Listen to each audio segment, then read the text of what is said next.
Guys, Gamer Hushu here again. I just thought I'd put out another off-the-cuff video. Some of you have been talking about political stuff recently. Let's talk games again. I don't know. So right now I'm playing Persona 3 FES, F-E-S. I'm not fully sure what that is. I know it's like the expanded version. I'm not sure what FES is supposed to mean, but I've been told not to look up anything related to it, related to Persona games, because they're very easy to spoil, apparently. So, fun. Let's see. So, I've played a decent chunk into it. For those familiar, I'm at the beginning of June, and I just finished the section with Yuka and the school. I don't know, those who have played it will know what I'm talking about. For those a little less familiar, the Persona series, I guess it's technically Shin Megami Tensei Persona 3 is what I'm playing. So the Persona series is like an offshoot of another JRPG series, as I understand it. So it's a JRPG. It's kind of a streamlined one, in that most of the stats get kind of hidden under the hood a little bit more than, I don't know, I think of Dark Souls. I mean, Dark Souls isn't a JRPG really, but Dark Souls, you go on and the screen gives you like 40 different stats and how everything is affecting everything, and it's very daunting. With the Persona series, they kind of streamline it down. You have 4 equipment slots. Is it 4? Yeah, 4 equipment slots that you manage just like any other RPG. New items, you can get items from places. So you have that, and then you have your personas, and hence the name of the series, which are essentially like magical tarot card creatures that fight alongside you. Essentially, they end up being half your stats. So half your stats is your equipment and like personal level, and the other half is your persona level and persona abilities. And so you power your personas up by creating social links and like doing side quests. So like, I guess the equivalent would be like, oh, you get to know, I almost want to compare it to Pokemon. You get to know Blaine, the fire gym leader. So now all your fire Pokemon, every fire Pokemon you catch will be stronger. That's essentially the best way to describe it. So you're constantly trying to manage your social links and like the day-to-day life of a Japanese high school student, like a boarding school student.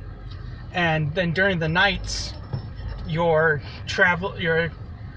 working through this like 100, I don't even know how many floors it is, but like 150 floor dungeon, and just trying to push through and train up, and different events happen and stuff's going on.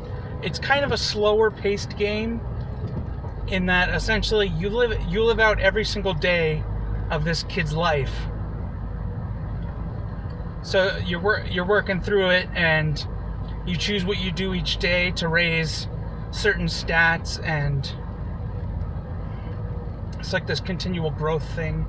So like, how do you want to spend your afternoon? Do you want to improve this social link? Do you want to go up your courage stat? Because that'll allow you to upgrade your social links more and mix and match all these things. You can go sing karaoke, and that makes you a little more courageous. You can go play video games and like do a boxing, like you go to the arcade and you play Punch Out and your strength goes up. Stuff like that. It's pretty fun. It's kind of a low-key game, and about every 28 days on the calendar something significant happens, and so you just move through the story beats slowly.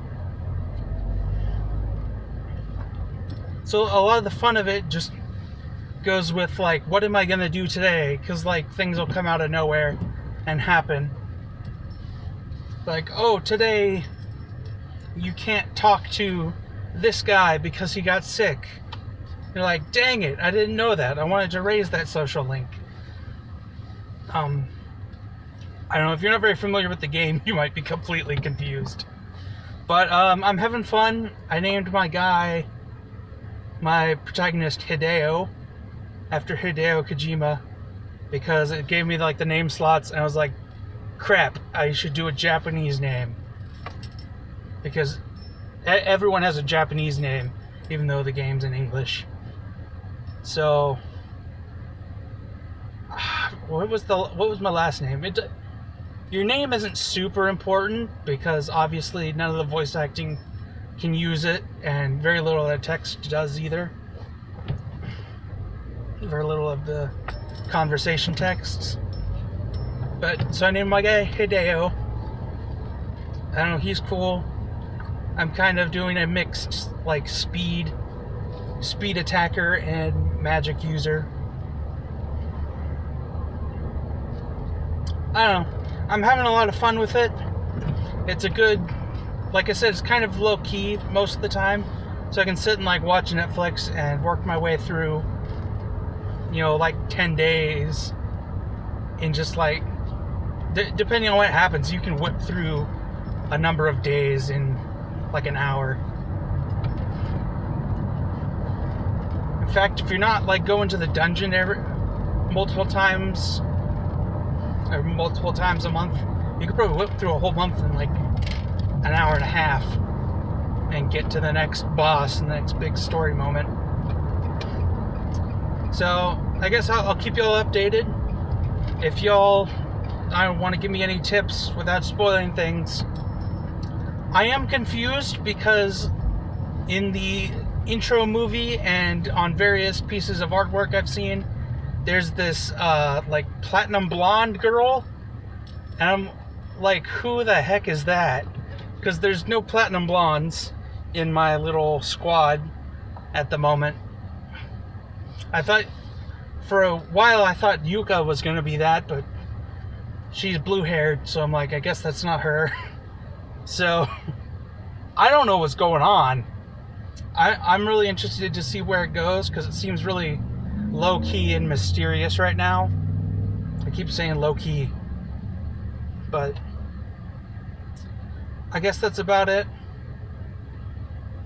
Have a good day, guys.